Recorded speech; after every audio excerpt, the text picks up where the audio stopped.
अब्दुल्ला बहुत ही रहमदिल और समझदार बच्चा है। एक दिन वो दादी जान के साथ बाग की सैर कर रहा था कि उसे एक दरख्त के पास एक परिंदा नजर आया जो जख्मी था और दर्द से तड़प रहा था। अब्दुल्ला ने घबरा कर दादी जान से कहा।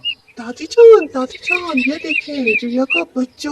इसको चोट लग गई है और खून भी निकल रहा है। दादी जान ने जवाब दिया। हाँ अब्दुल्ला बेटा, ये चिड़िया का बच्चा है।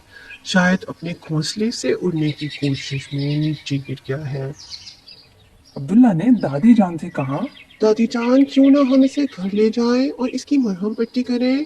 अब्दुल्ला चिड़िया के बच्चे को घर लेकर आया और उसकी मरहम पट्टी करके उसे एक छोटे से डब्बे में रख दिया। अगले दिन अब्दुल्ला एक पिंजरा लेकर आया ताकि चिड़िया का बच्चा उसमें आराम से रह सके।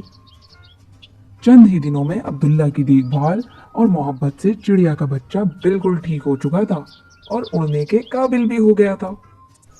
एक दिन अब्दुल्ला दादी जान के साथ बाग की सैर करने जा रहा था तो उसने सोचा कि क्यों ना चिड़िया के बच्चे को भी अपने साथ ले लिया जाए। चिड़िया का बच्चा हवा में उड़ती चिड़ियों को देखकर पिंजरे में फड़फड़ाने लगा।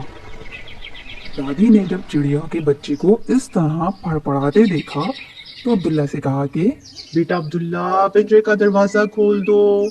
अब्दुल्ला को चिड़िया के बच्चे से बहुत लगाव हो गया था और दादी की ये बात सुनकर वो उदास हो गया और उसने दादी जान से कहा।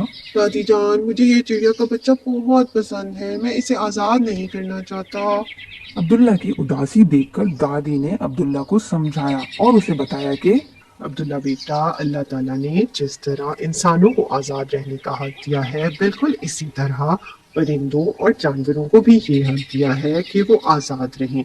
सोचो, कोई तुम्हें इस तरह कैद कर दे तो तुम्हें कैसा लगेगा।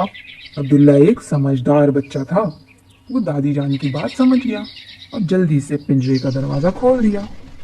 चिड़िया का बच्चा दरवाजा खुलते ही फुर्ती से उड़ता हुआ बाकी चिड़ियों के साथ उड़ने लगा। अब अब्दुल्ला को भी दादी जान के साथ चिड़िया के बच्चे को उड़ता देखकर